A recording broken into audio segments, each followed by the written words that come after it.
menshi ku jambo ry'Imana.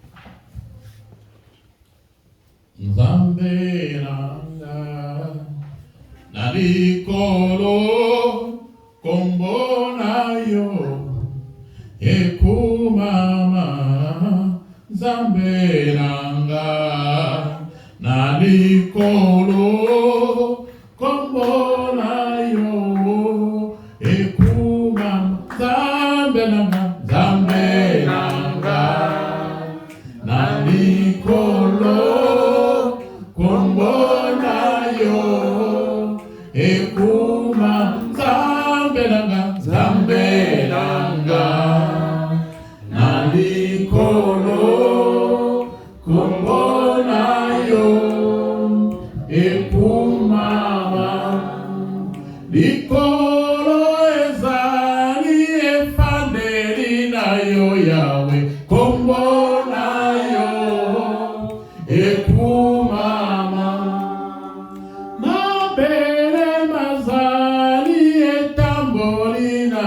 Papa, kombonayo, ekuma, Zambelanga, Zambelanga, Zambelanga, nalikolo, kombonayo, ekuma, iyo, iyo, iyo, iyo,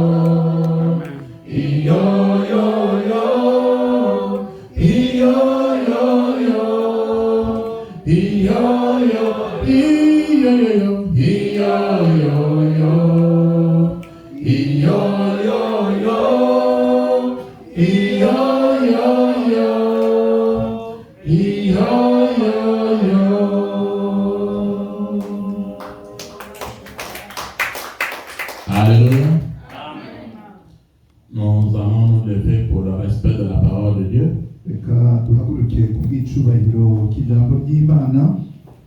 Nous allons écouter la parole de Dieu qui est écrite dans 1 Corinthiens chapitre 3 du verset 3 à 9. 1 Corinthiens chapitre 3 verset 3 à 9.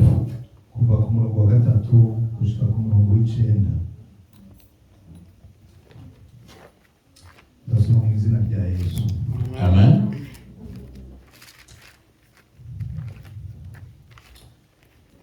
Kuko mukiganzwa n'indakameremere kanyu ko muri mwebwe hari ishari no gutongana, ntimuganzwa navyo, ntimugenda nk'abantu.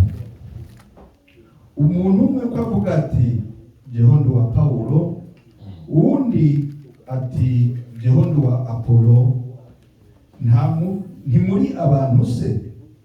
None Apolo ni iki kandi Paulo ni iki?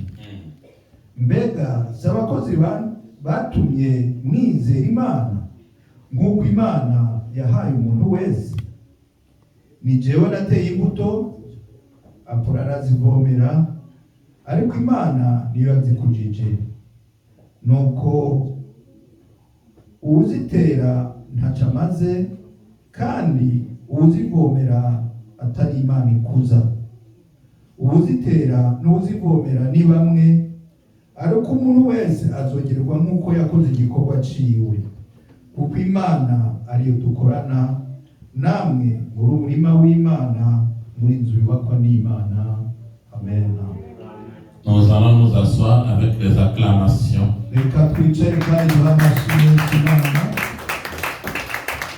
Quand nous acclamons là, on acclame le Seigneur, pas le pasteur.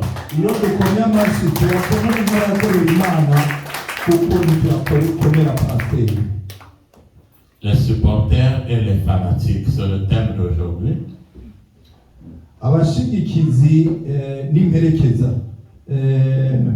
nosigura gato abashigikizi n'abafana babandi bogeza canke bakoma amashi rero mu kirundi n'abashigikizi n'imperekeza babandi bakurikira. Yesu ashimwe. Amen. Yesu ashimwe. Amen. Muraho. Muraho. Ça commence au ciel. Byatanguriye mu ijuru. C'est Dieu qui crée Satan. Ni Imana yaremye Satani. Et Satan commence à faire la jalousie contre Dieu. Hanyuma Satani atangura kugirira ishari Imana. Et il y a eu des anges aussi qui ont supporté Satan. Mbere hari n'abamarayika bamushigikiye Satani. Mais quand vous regardez normalement, vraiment c'est incompréhensible.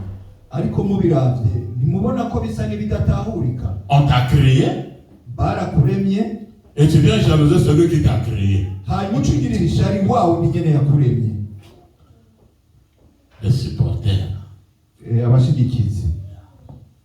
Nous allons d'abord parler du point de vue historique et géographique de l'histoire. Reka tubanze dutangure tuvuge ku vyerekeye kahise amateka n'aho vyabereye. C'est Paul qui écrit aux Corinthes. Ni Paulo yandikira ab'Ikorinto. Corinthe, c'était une ville wari umugwa canke umudugudu portuaire, c'est-à-dire que c'était une ville à côté, il y avait un port. N'umudugudu wari ku mazi canke igisagara cari ku mazi. La ville se trouve dans la région de Péloponnèse. Ico gisagara cari mu ruhande rwa Peloponnèse. Dans la région de Péloponnèse. Ni Péloponnèse. C'est-à-dire à ce qu'on appelle aujourd'hui la Grèce. Ni mu gihugu twita uno munsi Ubugiriki. Et les habitants de Corinthe, on les appelle des Corinthiens. Ababa birumvikana baba muri ico gisagara nyene ca Korinto nibo bita ab'Ikorinto. Yesu ashimwe. Amen. Yesu ashimwe. Amen. Suivez bien cet enseignement. Mukurikire neza. Parce que c'est le problème aujourd'hui qui est en train de détruire les églises. Kuko inyigisho y'uno munsi iraza kubereka ikiriko kirasambura amatorero no. Même si le pays ne marche pas aujourd'hui, c'est parce que les gens sont derrière des fanatiques et des supporters. Ni byaba n'ibihugu no munsi biteriko biragenda nabi ni kubera abo bashigikizi n'izo mperekeza. Celui qui écrit cette épître s'appelle Paul. Uwandika ibaruwa yitwa Paulo. On peut l'appeler aussi Saul. Ushobora no kumwita Sauli. Or, Saul et Paul, c'est la même personne. Sauli na Paulo n'umuntu umwe. Yesu ashimwe. Oui, parce que j'entends souvent des prédicateurs qui disent Saul, quand il a connu Jésus-Christ, il a connu Dieu, maintenant le nom avait changé, il devient Paul. Non, Saul et Paul, c'est la même personne. Rero kubera yuko hariho abavuga ngo Sauli amaze kumenya Imana yahindutse Paulo, ariko nico kimwe n'umuntu umwe n'umwe. Sauli na Paulo n'umuntu umwe. Saul, c'est un nom hébreu. Sauli rero ni mu Giheburayo qui veut dire désirer de Dieu ou celui que Dieu désire. Iryo zina risigura ushakwa n'Imana. Saul veut dire aussi la fête. Ishaka kuvuga kandi umunsi mukuru. Mais Paul, Paulo ou Paulus, canke Paulus, c'est un nom qui a été donné par les Romains, ni izina rivuye mu Kiromani qui veut dire petit ishaka kusigura mu gato ou faible. canke k'imbaraga nke. Le petit ici, c'est quelqu'un qui est effacé, qui se rabaisse. C'est pas petit d'âge. Muto bashaka kuvuga si ukuvuga muto mu myaka canke muto mu bunini, ni wa wundi yicisha bugufi. Paul est celui qui avait créé l'église de Corinthe. Paulo rero niwe yatanguje itorero ry'i Korinto. Celui qui a aussi créé l'église d'Éphèse. Ni nawe yatanguje itorero ry'i Efeso. Il était apôtre, mais n'était pas parmi les 12 apôtres. yari intumwa ariko ntiyabaye muri ba bandi 12. Il est devenu apôtre après. Yabaye intumwa mu nyuma. Et l'autre personne dont on nous parle ici, c'est Apollos. Uyundi muntu batubwira ngaha ni umuntu yitwa Apollo Ou Apollonios. Mwijambo ry'amamuko ni Apollonios. C'est la même personne. N'umwe. On dit qu'il était juif Yari umuyahudi d'Alexandrie. ariko yari uwi Alexandrie. Quand on dit juif, Iyo bavuze umuyahudi automatiquement on voit les Israélites. mwigonyene ucubona abisirayeli. C'est comme quand on dit Paul de Tarse, Ni nkuko iyo bavuze Paulo w'i Tarse Saul de Tarse. canke Sawuli w'i Tarse. Tarse, ce n'est pas en Israël, mais c'est en Turquie. Tarse ntabwo ari muri Isirayeli, ni muri Turikiya. Mais ses parents sont partis s'installer là-bas. Ariko abavyeyi niyo bagiye kuba. Ça peut être qu'il était né à Tarse. Bisigura ko ashobora kuba yavukiye i Tarse. Mais il était de la tribu de Benjamin, un Israélite. Ariko yari umuryango w'Abenyamini b'Abisirayeli. Le roi psamétique premier, Umwami Psamétique wa mbere, il y avait le psamétique premier et le psamétique deuxième hariho uwa mbere n'uwa kabiri, de la dynastie de Pharaon. abavuka mu muryango wa Pharaon. Je vous apprends que ce que je vous donne là, c'est un enseignement et je ne m'adresse pas seulement à vous. Il y a des gens qui me suivent dans l'internet. Rero ni inyigisho z'ubutumwa kandi ni kuri mwebwe no ku bandi bazonkurikira. Yesu ashimwe. Amen. Alors le roi psaméniste, il était le roi en Égypte. Imbere yaho yari umwami muri Egypta. Quand l'Égypte était en guerre avec les Assyriens, igihe abanyegypta bari mu ntambara n'Assyria, il avait demandé de l'aide militaire israélite. yari yasabye Abisirayeli kumufasha mu ntambara. Et il y a eu des militaires israélites qui sont partis en Égypte. Havaho rero abasirikare canke abasoda. C'est là en 650, l'an 650. Hari mu gihe cy'umwaka wa 650.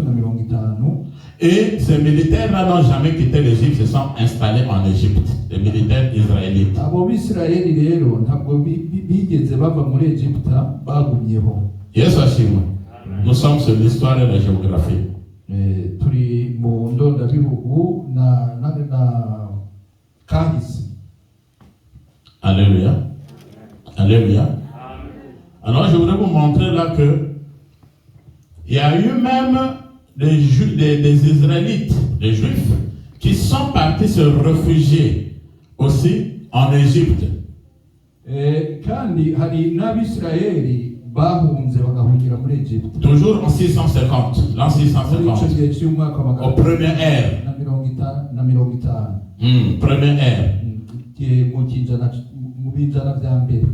Ce qu'on appelle en histoire l'époque basse. Une époque basse. Un temps bas. Yes, Amen. Yes, Amen. Et ces Israélites-là, on sous-entend. Parce qu'après, ils sont partis un peu partout. Les Juifs, c'était comme des nomades.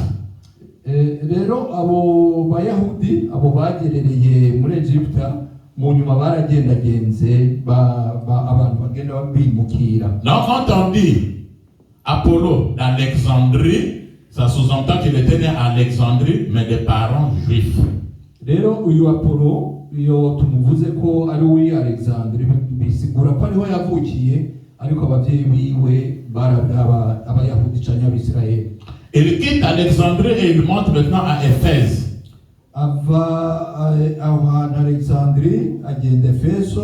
Et à Éphèse, c'est là où il va croiser maintenant Paul. Et Apollos était le premier évêque.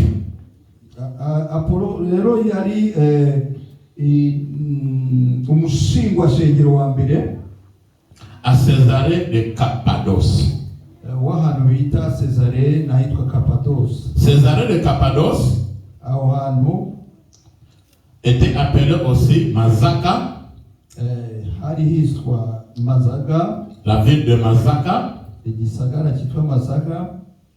Aujourd'hui, on appelle cette ville Kayseri. Ako Aujourd'hui, on appelle cette ville Kayseri. icyo gisagara no musi cyitwa Kayseri. À 320 km de Ankara, donc à Turquie. Ni ku birometero 320 uvuye ku mugwa mukuru Ankara wa Turkiya. C'est là où Apollos était évêque.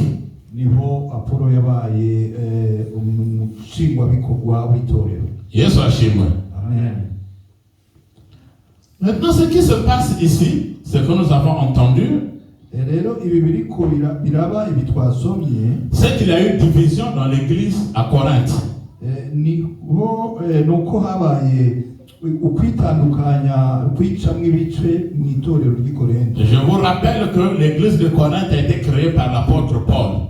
Iryo torero nagira bibutse ko uwari yaritanguje yari intumwa Paulo. Ou celui qu'on appelle Saul. Canke wa undi bamwe bita Saulo. Paul et Saul, c'est la même personne. Qui peut lire Actes des Apôtres au chapitre 13, verset 9? Actes 13, verset 9. Prenez vos Bibles. Je voudrais qu'on fasse vraiment le retour à la parole de Dieu. Ibyakozwe n'intumwa igice cya 13 umurongo w'icenda. Acte 13, verset 9. Tu as vu? Tu peux lire? 13, le verset 9. Juste le verset 9. Ibyakozwe n'intumwa igice cya 13 umurongo w'icenda. 13 umurongo w'icenda, sorry. 13 umurongo w'icenda. Maze Sawuli ariwe Pawulo yuzuye umwuka wera aramutumbira ati. Ok, reprends. Musubiramo. Umurongo w'icenda. Maze Sawuli ariwe Pawulo yuzuye umwuka. Ok, merci mon frère, c'est juste ça ce que je voulais voir.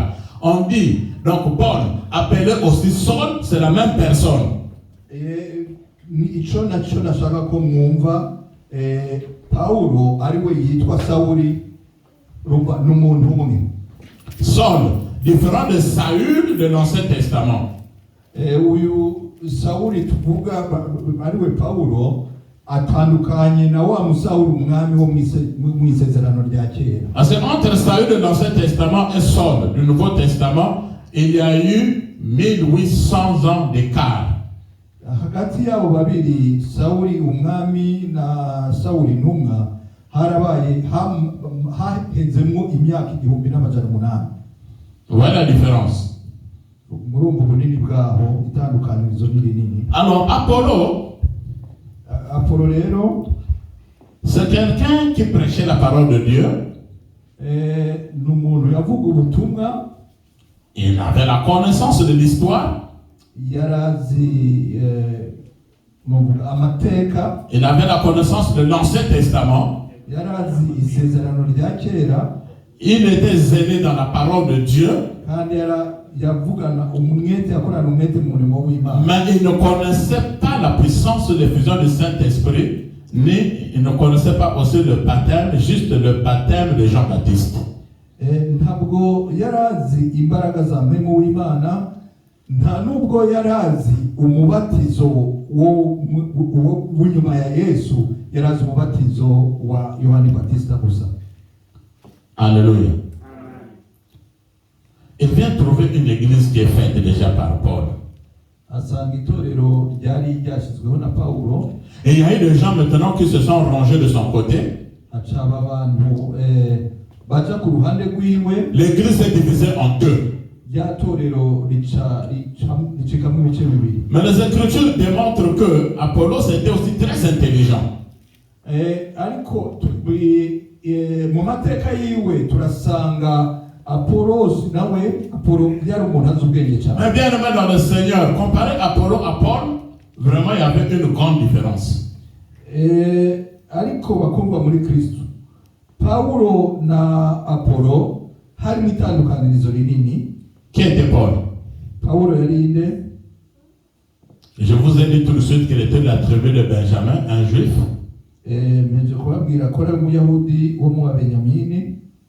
À 14 ans, on l'envoie pour aller apprendre la Torah ou la Pentateuque, c'est-à-dire que le livre de Moïse, où il repart à Jérusalem.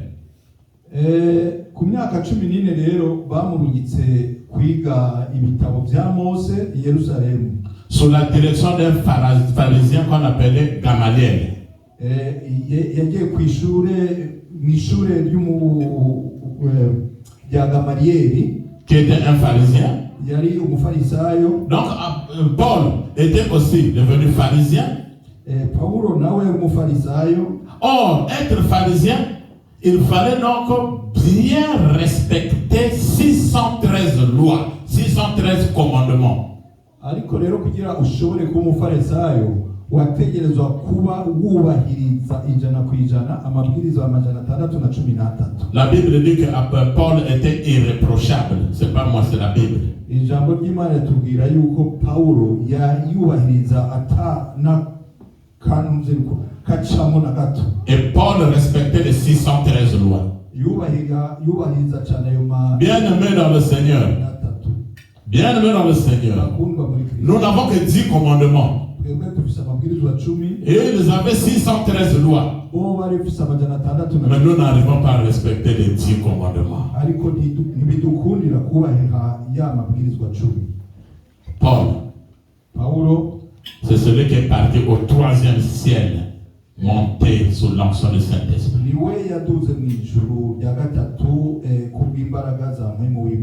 Yes, Paul, c'est celui qui a écrit les 13 épîtres.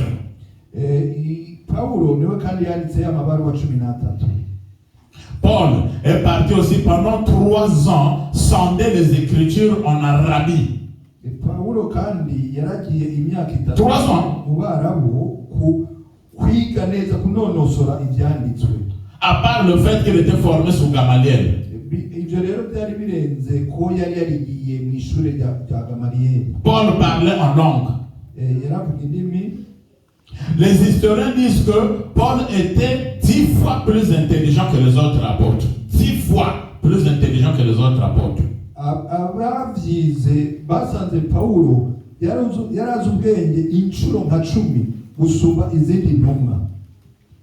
Les mouchoirs que touchait Paul, quand on les frottait sur les malades étaient guéris et les mauvais esprits sortaient.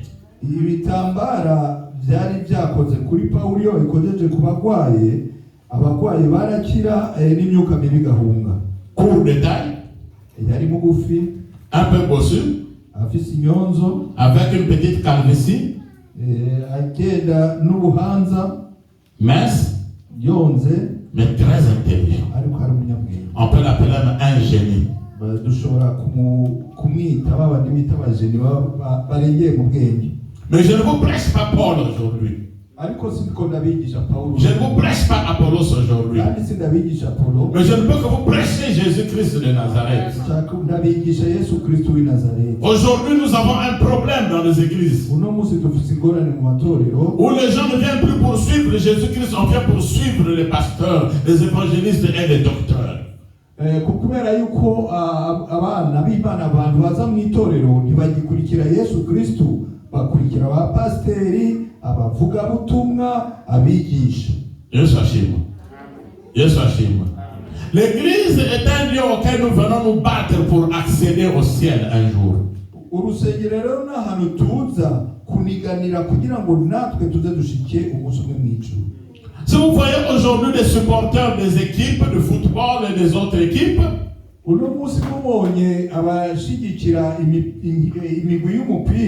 y a des gens qui peuvent même mourir parce qu'on a gagné son équipe.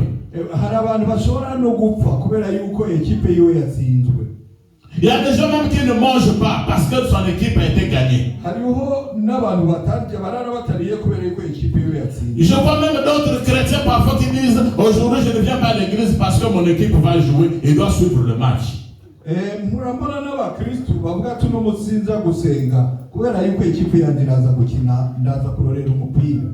peut faire 3 jours il ne mange pas. Mais si tu le dis, ça veut dire il y a jeûne prière, il va te dire non, j'ai mal à l'estomac.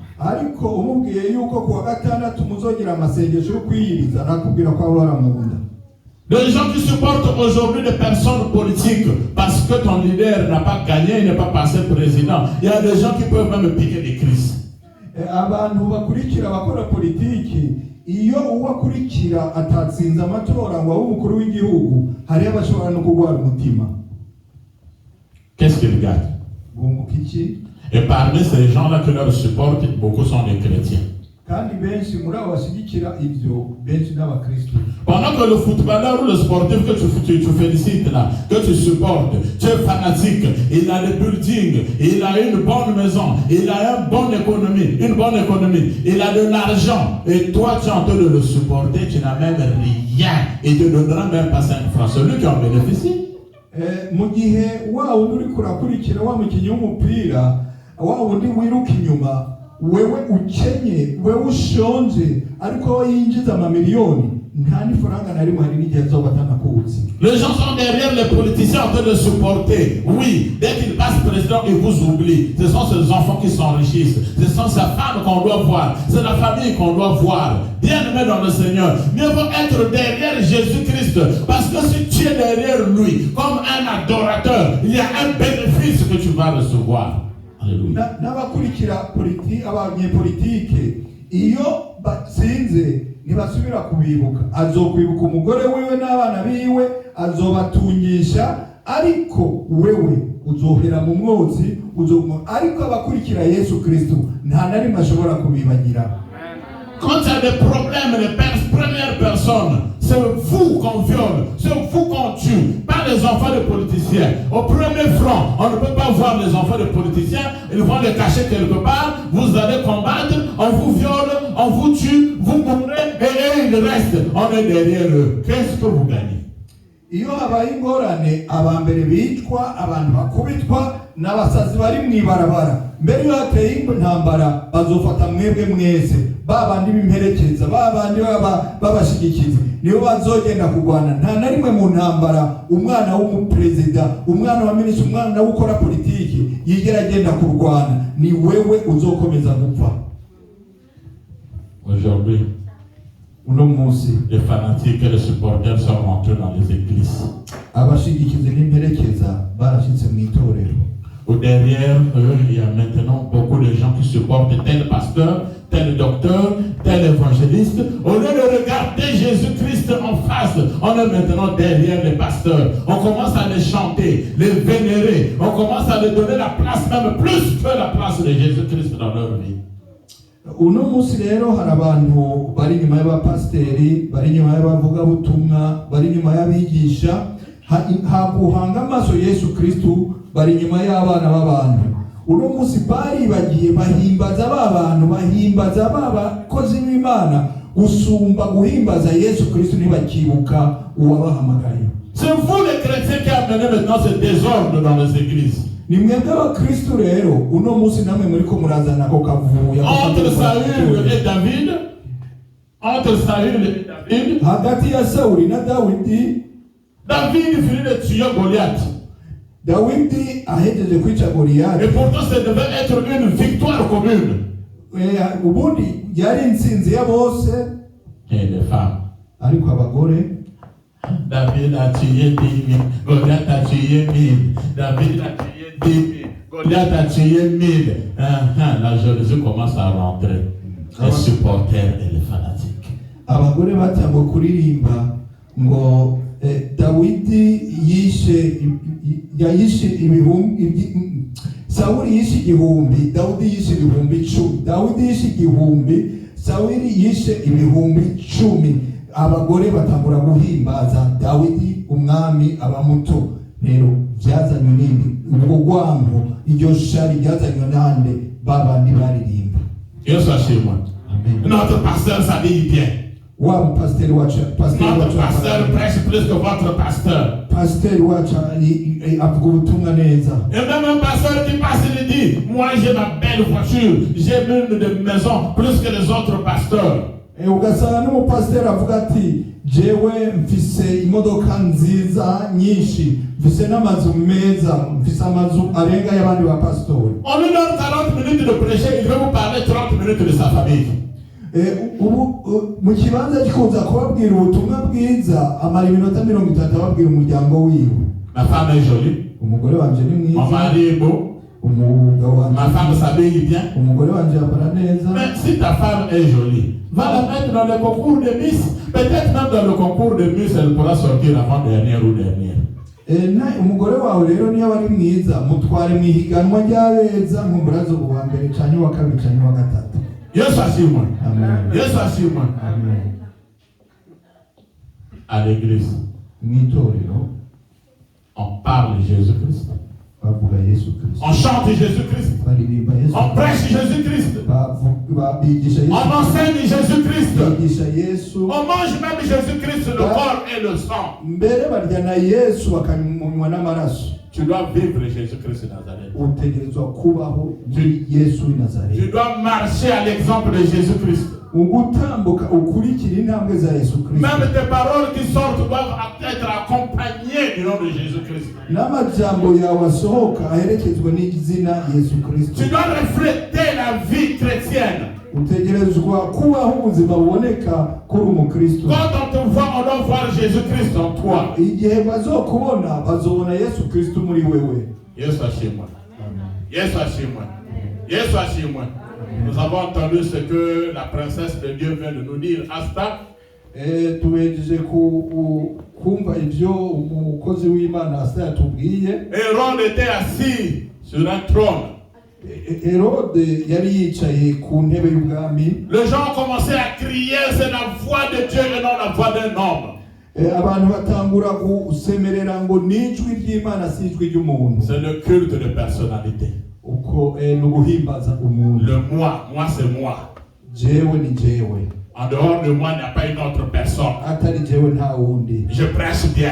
Nigisha neza. Je chante bien. Nirimba neza. Je m'habille bien. Nambara neza. J'enseigne bien. Nigisha neza. C'est de l'orgueil. Ubwo n'ubwibone. C'est de l'orgueil. N'ubwibone. Dieu n'est pas orgueilleux. Imana ntabwo. Je n'aime pas les orgueilleux. Kandi nta n'ubwikunda bibona. Yesu ashimwe. Dieu frappe les orgueilleux. Imana irakubita abibona. Les gens commencent même à fuir les pasteurs par rapport même à Dieu. Abantu batanguye gutinya pasiteri gusumba uko batinya Imana. Yesu ashimwe. Amen. On préfère respecter un pasteur. Abantu bahitamo kubaha pasiteri. Je vois des gens qui prennent la bière, dès qu'ils voient le pasteur, ils renversent la bière. Ndabona abantu banywa inzoga babonye umupasiteri aje bakayisesa. Et pourtant Dieu le voit. Ariko Imana yamuha. Et pourtant Dieu voit tout. Imana ibona byose. J'avais connu un jeune. Na hari umusore nigeze. Il fumait. Yanywa itabi. Le jour où il a vu son pasteur venir. Umusa yabonye pasiteri wiwaje. Je n'étais pas encore pasteur. Ico gihe sinari bwa umupasiteri. Quand il a vu, abonye pasiteri aje. il est venu s'arrêter devant le jeune, il était dans la voiture. Yaraje n'imodoka hagara imbere y'uwo musore. Le jeune n'avait plus moyen de jeter la cigarette. Wa musore ntabwo yari agishoboye guta iryo tabi. Il tourne la cigarette vers le dos. Ahindukiza rya tabi arishyira mu mugongo. Et le feu commença à lui brûler le pantalon. Hanyuma umuriro utangura guturira ipantaro. Le pasteur connaissait bien, il avait vu de loin que le jeune fumait. Wa mupasiteri mbwa yari yamubonye ko ariko aramwitaho. Mais lui il pensait qu'on l'avait pas vu. Ariko we yibaza yuko atigeze amubona. La fumée commença à sortir. Hanyuma umwotsi utangura kuza. Et le pasteur a fait exprès de causer un peu longtemps avec lui pour que le pantalon se brûle bien. Hanyuma wa mupasiteri yafashe umwanya wo kuyaga nawe abizi neza ko ipantaro iri kwirasha. À la fin il lui a dit, fils, va changer ton pantalon, il est brûlé. Il a commencé à pleurer. Le pasteur a démarré, il est parti. Baramubwira mu nyuma aramubwira ati rero genda uhindure iryo pantaro inyuma ryahiye. Wa muhungu atangura kurira pasiteri aratse imodoka aragenda. Pourquoi fouillez-vous les pasteurs? Ni kubera iki munga wa pasiteri? Pourquoi craignez-vous les pasteurs, les évangélistes et les docteurs? Kuki mutinya abapasiteri abavugabutumwa n'abigisha? Je n'ai pas craindre Dieu. Ni mutinya Imana. Yesu ashimwe. Yesu ashimwe. Faites très attention. Mugabe aujourd'hui où je vous parle.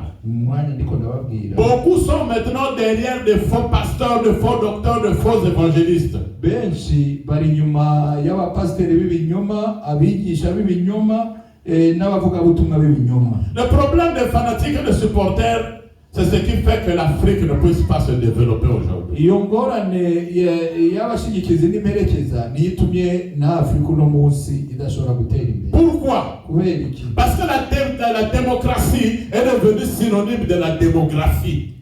Kubera yuko icyo bita demokarasi muri Afurika cyahindutse kiba ikintu hatsinda ahari abantu benshi.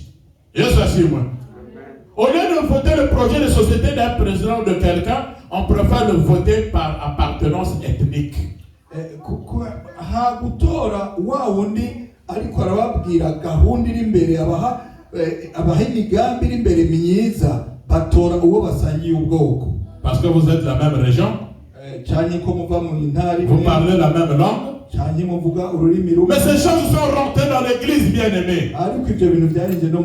Si vous trouvez un homme de Dieu qui vient vous parler des choses ethniques, ce n'est pas un homme de Dieu. C'est un bandit, c'est un assassin, c'est un criminel. Yes, iyo ubonye umukozi w'Imana aje kukubwira iby'amoko n'iby'intara mu rusengero, uwo si umukozi w'Imana, ni umusuma, ni umwicanyi, ni umurimbuzi.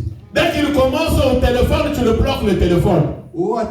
No guhanura ko atangwe kukubwira no ku telefone uzoce umucira ko telefone. Tu le déconnectes même dans le WhatsApp. Ucumukura no muri WhatsApp. Ce n'est pas un péché. Si icyaha. Oui, parce qu'il y a des hommes, soit des hommes de Dieu. Or, c'est des tueurs, des bandits qui sont venus aujourd'hui, qui se sont déguisés en hommes de Dieu pour venir mettre la division, parler des choses des ethnies. Dieu n'est pas dans les ethnies. Dieu est dans le cœur des gens. Kubera yuko uno munsi hari abaje bita abakozi b'Imana bashaka kurimbura itorero babwira abakristu iby'amoko, iby'iyobaba, iby'intara, kandi Imana ntigira ubwoko, Imana ntigira ihimva, bo Imana ni y'abantu bose. S'il vient chez toi, même si c'est moi le pasteur, si je commence à parler des choses ethniques, tu dis je te remercie, sors de chez moi, tu le chasses, ce n'est pas un péché.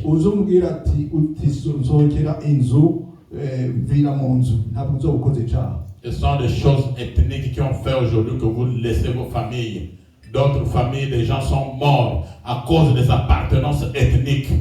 Ibyo bintu rero by'amoko nibyo byatumye uno munsi benshi bataye ingo zabo, bataye imiryango yabo kubera ibyo bintu.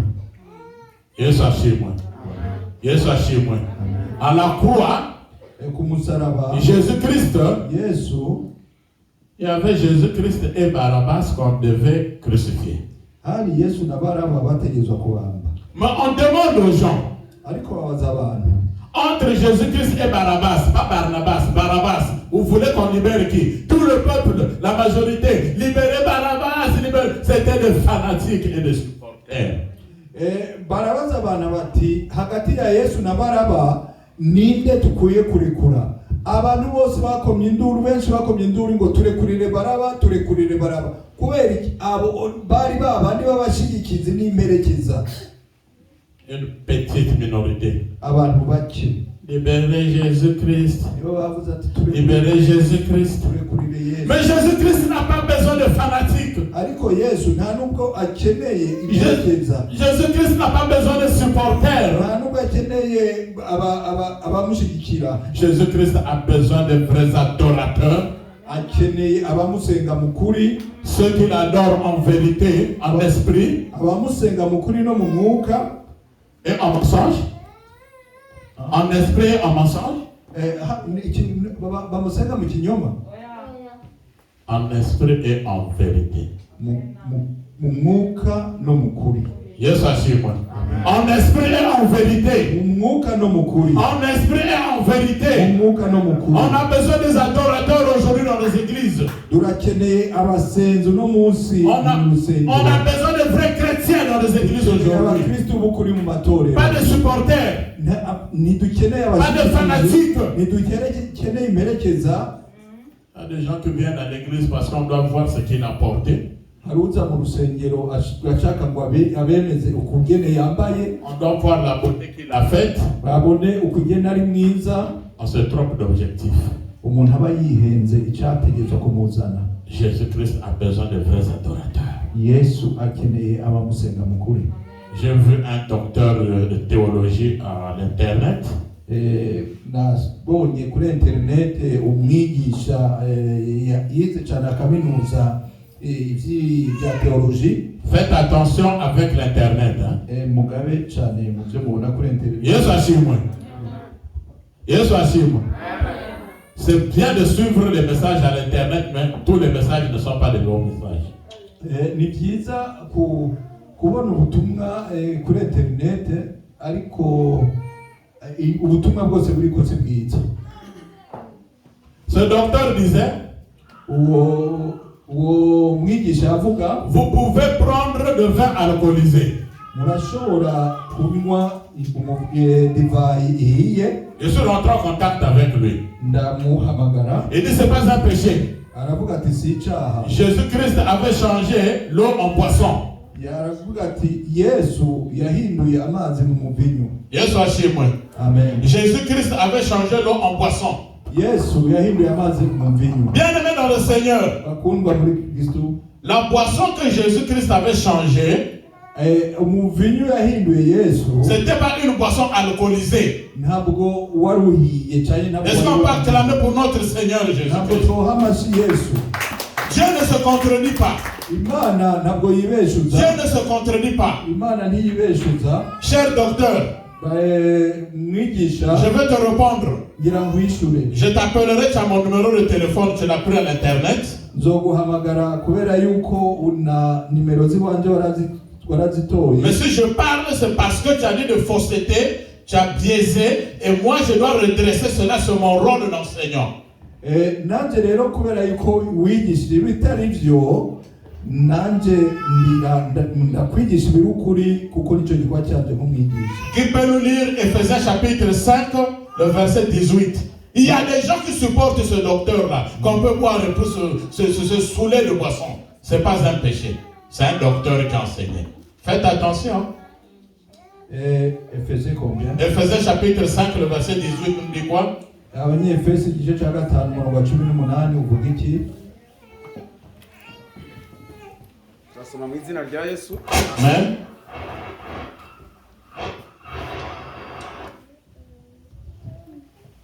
Ephésiens 5, verset 18. Abefeso igice cya 5:18. Aravuga ngo kandi ntimugasinde inzoga ziri mu reka dusubiremo. Abefeso ibice 5:18. Kandi ntimugasinde inzoga zirimo ubukubaganyi, ahubwo muzure umwuka. Soyez remplis du Saint-Esprit, n'est-ce pas? Ne soyez pas remplis du vin. Yes, moi. Et ce docteur dit encore que vous pouvez aller danser le ndombolo, ce n'est pas un péché. Maintenant, lis le verset 19. Uwo mwigisha arashobora akavuga ngo murashobora kuja kwitambira imiziki mushaka si icyaha. Reka dusome mu murongo wa 19 nawe. Nanone ibice 5:19. Mubwirane zaburi n'indirimbo n'ibihimbano by'umwuka. Muririmba mucurangira umwami wacu mu mitima yabo. Alléluia. Oui, consultez-vous, priez avec des chansons spirituelles, des psaumes spirituels, pas le ndombolo. Cher docteur, va refaire ta thèse de doctorat. Rero muririmbe indirimbo z'umwuka, muririmbe n'ibihimbano byuzuye umwuka, mubwirane zaburi. Que nous dit Habakkuk, chapitre 2, verset 15. Habakkuk igice cya 2:15. Habakkuk 2:15. Habakkuk igice cya 2:15. Habakkuk chapitre 2, verset 15. Amen. Azagusha ishyano umuturanyi we ibyo kunywa, nawe umwongeraho ubumara bwawe ukamusindisha kugira ngo urebe ubwambure bwe. Yesu ashimwe. Malheur à toi qui donne la boisson alcoolisée à quelqu'un, c'est pas ça? Azagusha ishyano utanga ibisindisha. Prends maintenant pour finir Esaïe. Sinon il y a beaucoup de versets bibliques. Esaïe. Soma muri Yesaya chapitre 5, igice cya gatanu verset 11 à 12. murongo wa 11 na 12. Ésaïe 5, 11 à 12 nous dit quoi? Yesaya gatanu 11 na 12. turasoma mu izina rya Yesu. Amen. Bazabona ishyano abazindurwa no kuvumba ibisindisha, bakaba ari cyo biririrwa bakabirarira inkera, kugeza aho bibahindura nk'abasazi. Mu birori byabo bagira inanga na neberu n'ishako n'imyironge na vino, maze ntibite ku murimo w'Uwiteka, ntibatekereze ibyo yakoze. Yes, Achille. Amen. C'est pas moi qui ai écrit ça. Si je ndavyanditse Ne prenez pas la boisson alcoolisée, c'est écrit. ntibimufate ibisindisha. Malheureusement, il y a des gens, des fanatiques qui suivent ce docteur pour dire il a raison et ils commencent maintenant à boire. Faites attention avec les enseignants, les pasteurs, les évangélistes qui peuvent vous amener direct en enfer avec leur enseignement. Ariko ikibabaje nuko ari abantu babikurikira bakavuga yuko ubyigishije yize amashure ari ukuri. Ariko ndababwira ngo mugabe kubigisha, mugabe ku bapasteri, mugabe no kubavuga butumwa, kubera yuko hari habigisha ibi amagambo atwara mu mahonero. Dans ce texte que nous avons lu, on a compris que Paul, c'était une personne qui avait de la simplicité. Mu byo twasomye twabonye ko Paulo yari umuntu yicishije bugufi. Le texte du jour. Mu byo twasomye no munsi. Je sachez moi. Amen. Il n'était pas orgueilleux. Ntabwo yari umunyabwibone. Il était humble. Yari umuntu aciye bugufi. Malgré son intelligence. Nubwo yari azi ubwenge. Dès lors qu'il a croisé Jésus-Christ de Nazareth, amaze guhura na Yesu Kristo w'i Nazareth, tout avait changé en lui. byose byarahindutse muri we. Tout avait changé en lui. Byose byarahindutse muri we. C'était devenu une nouvelle créature. Yahindutse ikiremwa gisha. La Bible déclare que les choses anciennes sont passées, que toutes choses deviennent nouvelles. Devenez de nouvelles créatures, Jésus-Christ.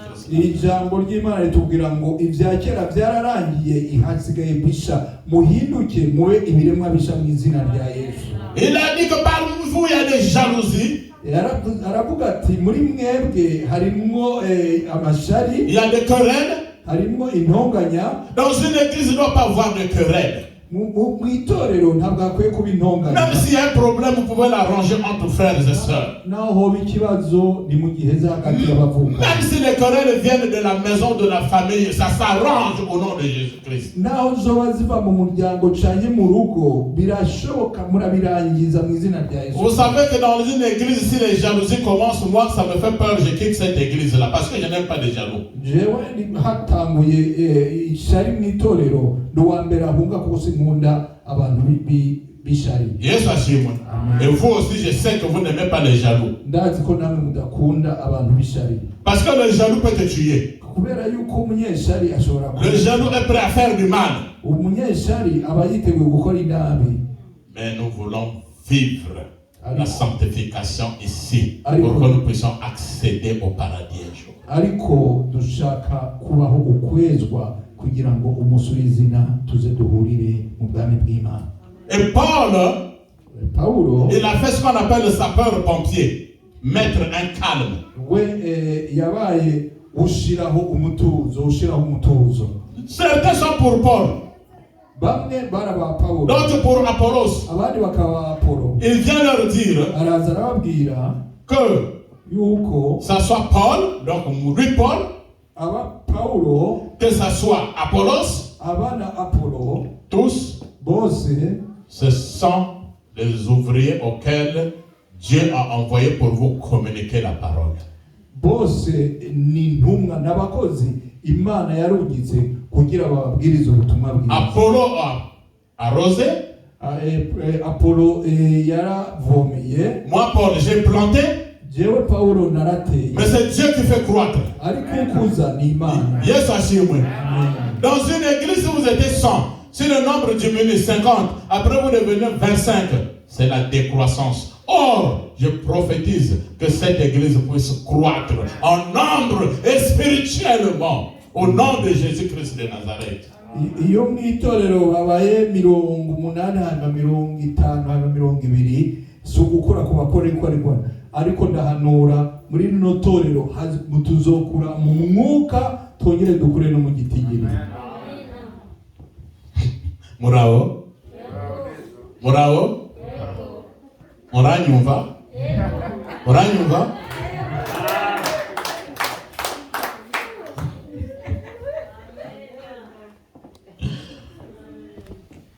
Ndabasobora kubananya? Ndabasobora kubananya? Ndashobora kubandanya. Aha, ndabasobora kubandanya? Yes, ashimwe. Ndabasobora kubandanya? J'apprends maintenant le Kirundi très bien. Que Dieu vous bénisse. Imana ibaeza kiri. Que Dieu vous bénisse. Il dit que Paul, moi, j'ai planté. Paul aravuga ati jewe narateragiye. Et Apollo a arrosé. Apollo aravomera. C'est Dieu qui fait croître. C'est Dieu qui fait croître. C'est Dieu qui fait croître. On reçoit la croissance économique dans ta vie.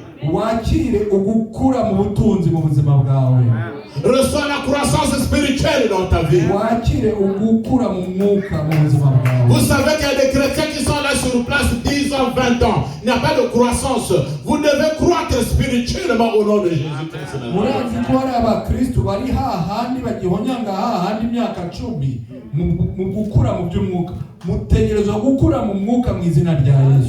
Ce monsieur était bien, Paul. Il n'a pas vu sa supériorité, mais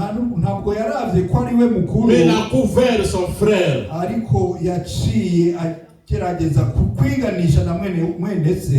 Galates. Tu peux lire ça? Dans le chapitre 1, verset 8 à 9. Galates 1, 8 à 9. Galatia igice ca mbere murongo w'umunani n'uw'icenda.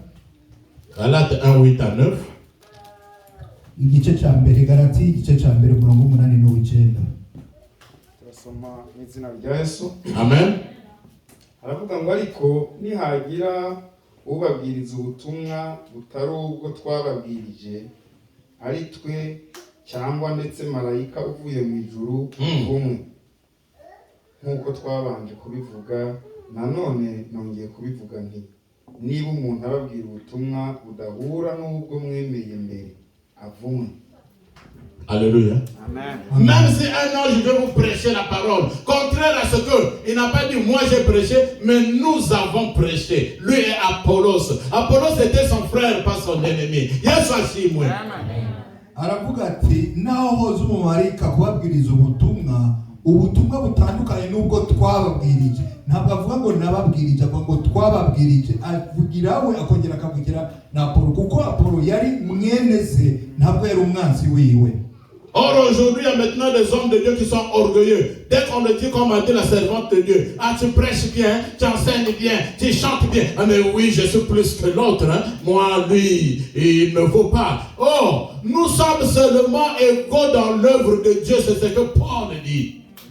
Ariko uno munsi abakozi b'Imana bamwe bagize ubwibone bakira kumubwira gusa ati wewe wigisha neza gusumba bariya, nawe akagara ati byose ni jewe. Ariko nkuko Paulo abavuze twese turangana mu murimo w'Imana. Tu fait la musique, tu arranges la musique là. J'ai dit tu es en train de faire la musique quand tu viens à l'église. Tu arranges aussi les micros. Mais je ne suis pas plus que toi. Nous sommes égaux. On fait le même travail. Oui. Toi qui es là, Abel, qui fait le protocole, je ne suis pas plus que toi. Nous sommes égaux dans l'œuvre de Dieu. Oui,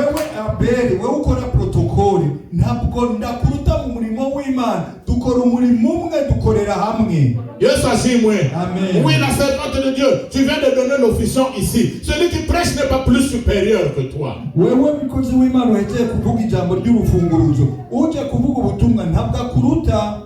Évangéliste d'huile, tu viens d'arranger les micros tout de suite et les instruments. Je ne suis pas plus que toi. Nous sommes égaux dans l'œuvre de Dieu.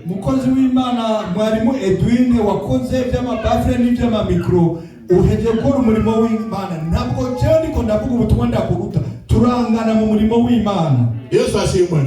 Évitez de supporter les pasteurs, leur dire tu prêches mieux que l'autre, tu chantes mieux que l'autre, tu fais mieux que l'autre. Et là il est assis sur le trône. Ah oui, moi je fais mieux que l'autre. Le trône qu'on respecte, c'est le trône de Dieu. Celui qui est assis dans le trône, c'est Dieu. Imana, au nom de Jésus-Christ, recevez le changement dans vos cœurs aujourd'hui.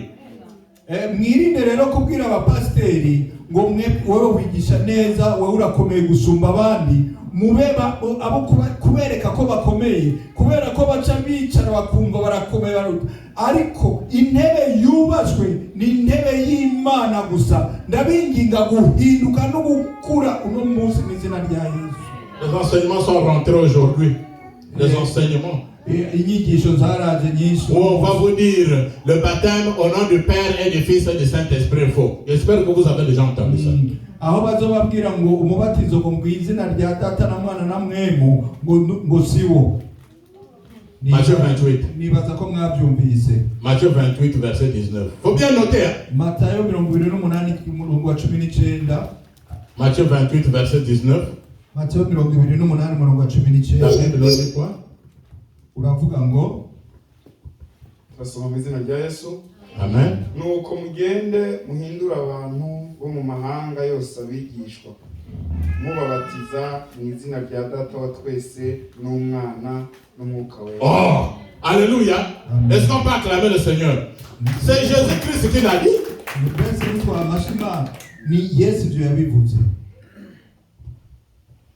C'est là les fanatiques et les supporters.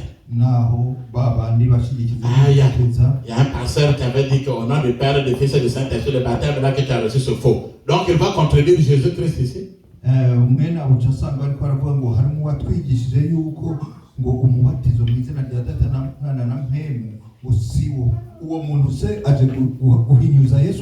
allons vers la fin.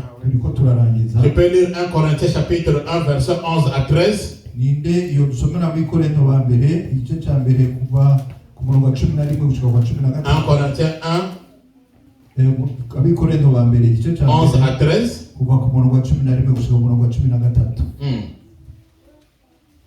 Abi Korinto wa mbere igice cya mbere turahera ku murongo wa 11 kugeza ku murongo wa 13. Kuko bene data nabwiye ibyanyu nabo kwa Kirowe yuko habonetse intonganya muri mwe.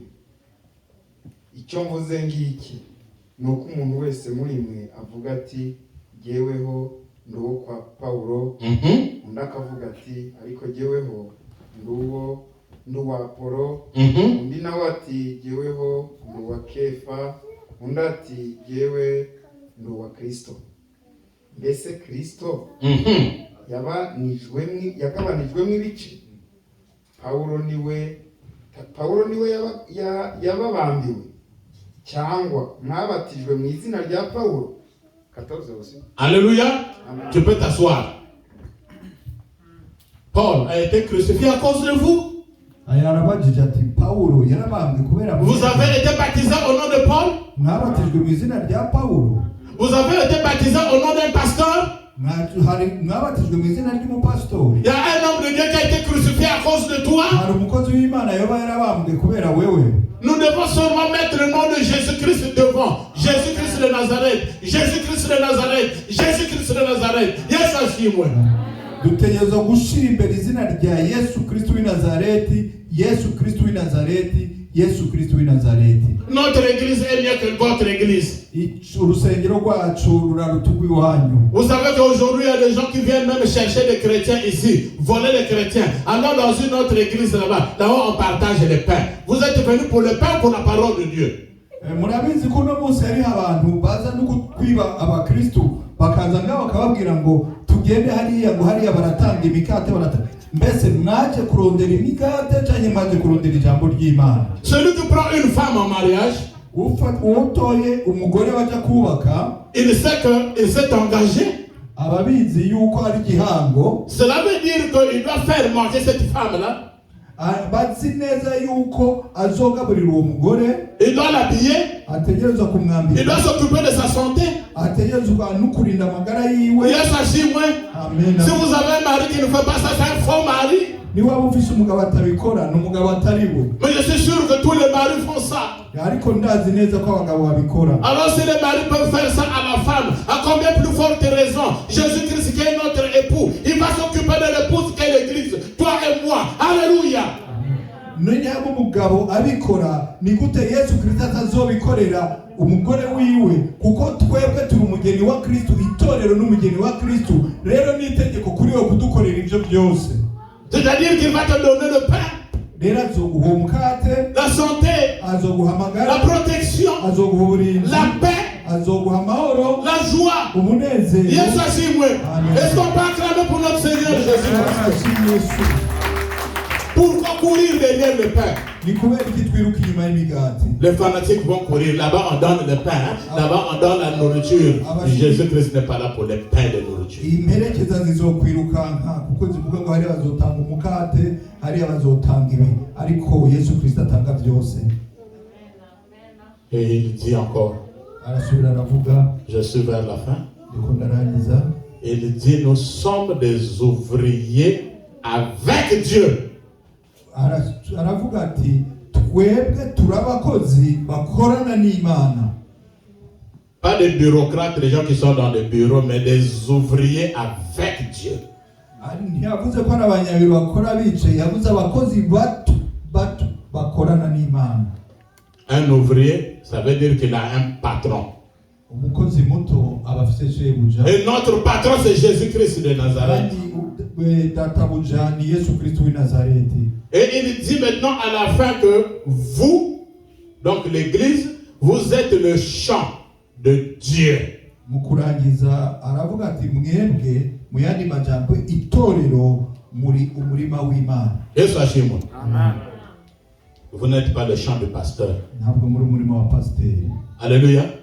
Évitez les pasteurs, les gens qui se font pasteurs, évangélistes, docteurs, pour venir vous piller, pour venir vous rendre pauvres. Ce sont des business, alléluia. Derrière l'argent, vous volez. Vous n'êtes pas le champ des pasteurs, mais vous êtes le champ de Dieu. Yes, asimwe. Mwirinde rero abazoza biyita abarimu, abapastori, abigisha, ariko baje kubiba, kuko mwebwe ntimuri umurima wabo, ntimuri umurima w'abapastori baza kubatungirako, muri umurima w'Imana. Je bénis Dieu que dans notre église, en tout cas, les gens ne se préoccupent pas du problème d'argent, de salaire. Ndashima Imana kubera yuko abakozi bo mu Imana bo muri rino torero batiyumvira guhembwa. Mais ailleurs, il y a des gens qui sont venus dans l'œuvre de Dieu juste pour venir s'enrichir. Il vient avec des poussières aux pieds. Demain, il est dans des voitures. Il a acheté la voiture avec quel argent? L'argent du champ de Dieu. Donc vous, les fidèles, c'est vous qui les enrichissez.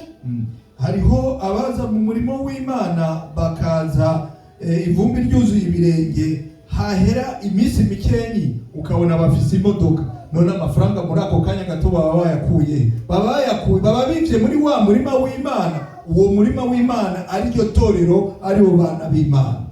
Le fanatique et le supporter, ça va prendre fin. Abashigikizi n'imperekeza ibyo bizorangira quand Jésus-Christ viendra. Igihe Yesu azoza, il vient bientôt. Kandi azogaruka vuba. Il viendra croiser pas des fanatiques mais des vrais adorateurs. Ntabwo azoza asanganirwa n'abashigikizi n'imperekeza, azoza ahura n'abamusenga mukuri. Et au ciel, kandi mu ijuru, il n'y aura pas de Burundais, il n'y aura pas de Congolais, il n'y aura pas de Norvégiens, il n'y aura pas de Français, il n'y aura pas de Rwandais, mais il y aura des vrais adorateurs. Car Dieu est assis autour de la louange, autour de l'adoration. Soyez des vrais adorateurs. Parce que l'adoration qui commence ici, nous irons continuer à côté de Dieu, à côté de Jésus-Christ. Et que Dieu vous bénisse.